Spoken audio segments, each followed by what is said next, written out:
আজ থেকে বহু বছর আগে এখনকার মতো মাংস খাওয়ার চল ছিল না। তখন যে পদ্ধতিতে মাংস রান্না হতো তারই একটা রেসিপি আপনাদের সাথে শেয়ার করছি। রসুন আর শুকনো লঙ্কা গোলমরিচকে শুকনো ভেজে নিতে হবে। তারপর জলের মধ্যে নুন, হলুদ আর লঙ্কা গুঁড়ো দিয়ে মাংসটাকে সেদ্ধ করতে বসিয়ে দেব। লঙ্কা, রসুন আর গোলমরিচটাকে ভালো করে থেতো করে নেব, আর গোলমরিচটা আমি এখানে অ্যাড করেছি।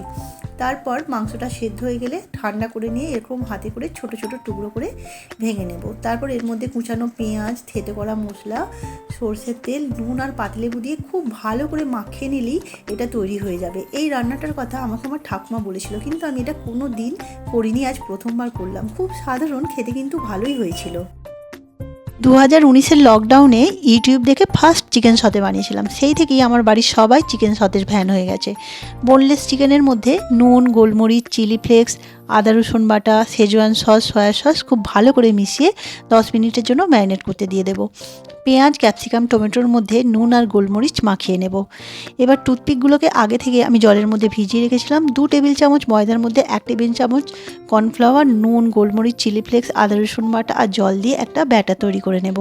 এবার টুথপিকের মধ্যে ক্যাপসিকাম, পেঁয়াজ, টমেটো, চিকেনগুলোকে এইভাবে গেঁথে সব কটা তৈরি করে নেব। সব কটা চিকেন সাথে তৈরি হয়ে গেছে।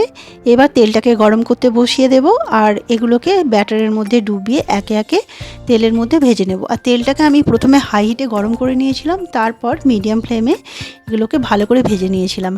দারুণ খেতে হয়েছিল, বাড়ির সবাই তো ভীষণ খুশি। নমস্কার। এই চিকেন রেসিপিটার প্রধান উপকরণ হলো গোটা ধনে আর শুকনো লঙ্কা। এটা ভেজে গুঁড়ো করে নিতে হবে। চিকেনের মধ্যে হলুদ, লঙ্কা, নুন, সরষের তেল আর টক দই দিয়ে 1 ঘন্টার জন্য ম্যারিনেট করে রেখে দিতে হবে। তারপর তেলের মধ্যে তেজপাতা, গোটা গরম মশলা, পেঁয়াজ একটু ভেজে নিয়ে ম্যারিনেট করা চিকেনটা দিয়ে হাই ফ্লেমে 7-8 মিনিট কষিয়ে নিতে হবে। এবার এর মধ্যে আদা রসুন বাটাটা দিয়ে আবার 3-4 মিনিট কষিয়ে হলুদ, নুন, চিনি আর ভেজে রাখা মশলাটা দিয়ে ভালোভাবে কষিয়ে নিয়ে প্রায় 90% মতো সেদ্ধ করে নিতে হবে। তারপর এর মধ্যে দিয়ে দিতে হবে কাজু বাদাম বাটা। কাজু বাদাম বাটাটা দিয়ে এটা পুরোপুরি সেদ্ধ করে নিয়ে শেষে এর মধ্যে ঘি, গরম মশলা দিয়ে ভালোভাবে মিশিয়ে নিলেই এটা তৈরি। অসাধারণ খেতে হয় এই চিকেন রেসিপিটা। এটা হলো ওপার বাংলার একটা চিকেন রেসিপি, চিটাগাং চিকেন বা চট্টগ্রাম চিকেন।